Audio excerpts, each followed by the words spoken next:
You and I know that my hair doesn't like mini twists. I don't want to see any you and who in my comment section. Be warned. But I can't resist this look.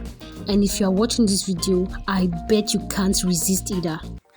A subscriber asked me how I part my hair for mini twists, so I decided to make this video. I start by putting my hair in 3 sections. If you have been watching my videos, you know I always start here, from ear to ear at the back, then in the middle. I am going to further separate the front section in 2. I was watching Sleepy Hollow while doing this. I always try to distract myself while doing my hair. Trust me, it makes it way easier. Did I mention that I prefer to do this on stretched hair? I found out that this works wonders on my hair. It reduces shrinkage and tangles a lot when I want to take down the twist.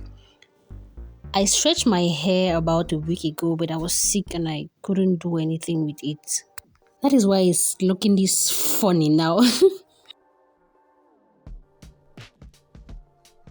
I'm going to be using this new gel. Is it La Fresh Hair Wax? I think that is it. I don't even know. Is a gel different from a wax? I don't think I have ever gotten any finishes smooth. I really like it. I further separate the back section in 2, and that is enough sectioning for the back. That is enough. The best way to not have to ask people how they part their hair is to take a good look at the hairstyle you want to recreate, then count the number of sections and try to replicate them. Always feel free to adapt it to your needs. You can do it smaller or bigger. Just know what you want from the beginning, so you don't have to keep asking. You can recreate what you want. You can do what you want with your hair.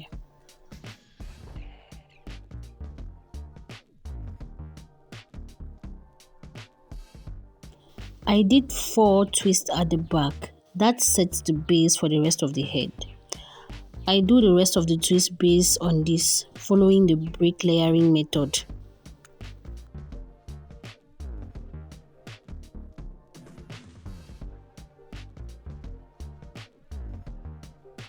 For the front, I separate the 2 sections I have on each side in 2 again each, like I end up with 4 sections in the front. That is for each side. It is better to start by braiding the roots to avoid them becoming puffy, and in my case, to stop them from getting all tangled like the last time. I know 3 different ways of twisting natural hair, and I am going to show you all 3 of them before telling you which one I prefer. For the first method, I twist the individual strands between my thumb and my index finger before crossing my right hand over the left one.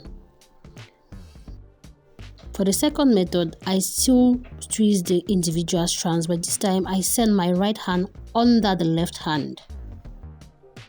The third method requires less brain power. All I do is I just send my right hand under the left one. I just put one strand over the other without thinking about it, but I try to make it as tight as possible. As you can notice in the video, it looks better than the 2 other methods. It looks fluffier, it looks bouncier than the other methods. You must have guessed it, that is the method I prefer. It is easier and it takes less time. You don't have to think about it too much. Just remember to remove every knot and every tangle as you go to make the twist as smooth as possible. I know you might be looking at this and be like, but this is not under, it is over. While you are twisting your hair yourself and looking at the twist, your right hand is actually going under. Is it safe to say that I am getting better at parting my own hair? Is it? And now it is time for the break. The water break, I mean.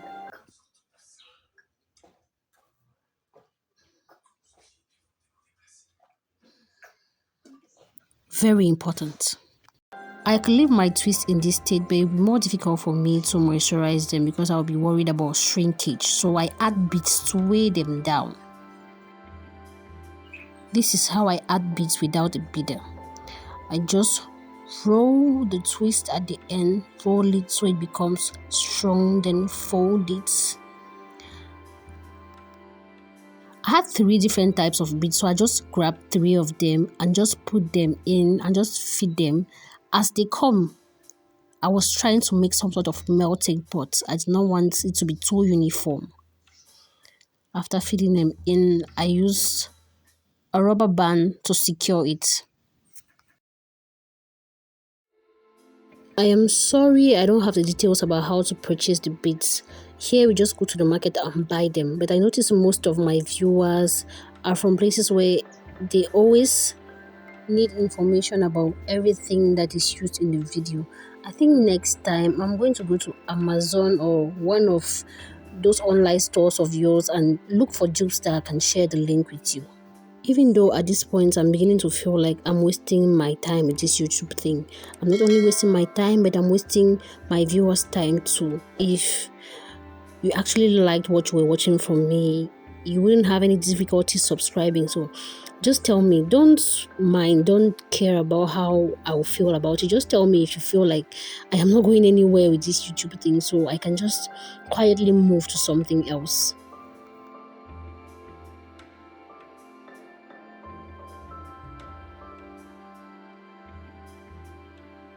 I faced my fears and finally tried the complete makeup look. It is true that it looks oily and white at some points and my eyebrows look funny, but I did try it and I think I love it. It has a way of bringing out the beauty in this hairstyle.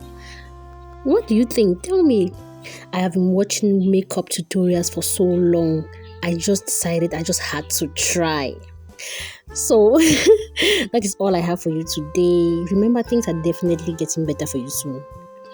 If you want to know how I maintain my mini twists so I don't get breakage while taking them out, follow this video. Take care. Bye.